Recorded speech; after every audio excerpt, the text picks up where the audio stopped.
Hey guys, I've got a quick video today to discuss our bookish Epiphany traditions.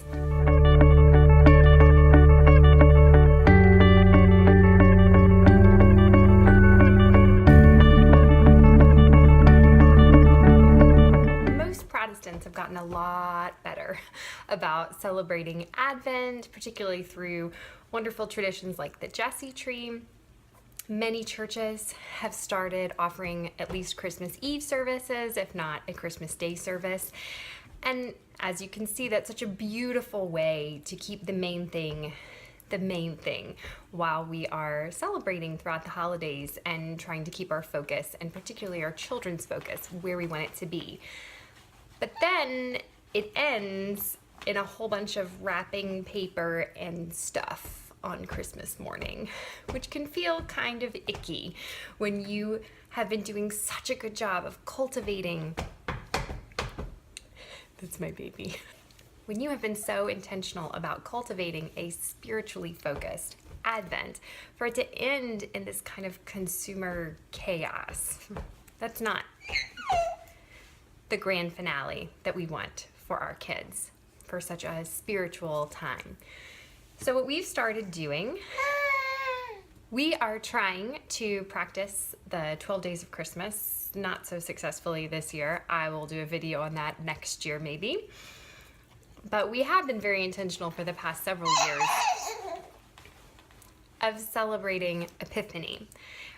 Growing up in a Reformed tradition, our Christmas tree, everything stayed up until Epiphany. That was the end of the season, but there wasn't really a marker for it. Except for the lessons on Sunday being about the wise men, and again, like I said, our tree came down. We wanted to do a bit more for our kids, particularly since we have been using the Jesse tree, the wonderful Unwrapping the Greatest Gift by Ann Voskamp. I wanted to be a bit more intentional. So we've started to do 3 things every Epiphany that I think you should try with your family to make sure you wrap up the holiday season not with gifts and wrapping paper, but with a really Christ-focused celebration. Number 1, we have an international meal. Since Epiphany is really about the story of Jesus reaching the Gentiles, we do something different every year. Sometimes it's just Chinese takeout. Sometimes it's an American meal to, show the kids we're Gentiles too. But some kind of international meal to keep the kids focused on what this really means and who the Magi were. Number 2, of course, the reason you're here at my book channel, we read books. Wonderful by Tommy DePaola, the story of the 3 wise men. Gorgeous illustrations, simple, short, even if you've got little bitties, 2-3 years old, you can see there's very little text. This is a really good one to start with, and again, I'll link that below. Another short one is Babushka and the 3 Kings, which is based on a Russian folktale. I found this particular version through Beautiful Feet Books. I will link it below. Really simple illustrations, a bit more text, but it's very, very, very, very short. And this is the story about the wise men knocking on a woman's door, and she's too busy to go with them. And you see what happens after that. But really beautiful, simple story, Babushka and the 3 Kings. And the last one that I recommend for Epiphany is Straganona's Gift. Such a sweet story. It actually goes through all the feasts of Christmas, so if you did not grow up in the liturgical tradition, it will maybe kind of give you more of a framework for St. Nicholas Day to Epiphany and what that means and what it looks like. So Straganona's Gift is another one that ends on Epiphany with a lovely little twist involving Big Anthony. So we eat a big, different kind of meal.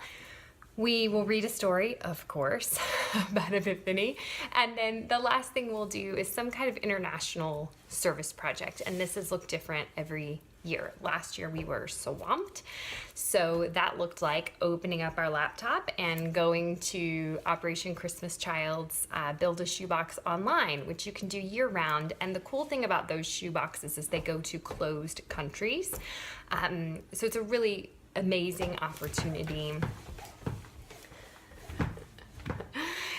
You could make a relief kit, you could make a blanket, you could there's so many tactile things. And again, I've written a blog post about this, and I will link all of that below for your resources. So those are the 3 ways we wrap up this crazy, beautiful, wonderful season of Advent and Christmas. And I hope you have had a blessed Christmas. Thank you for tuning into my channel this year. I hope in the new year to have about 1 video a month for sure. I would like to shoot for 2. We'll see how it goes. Thank you so much for joining me this year, and please stay tuned to my channel for more book recommendations in the future. Thanks.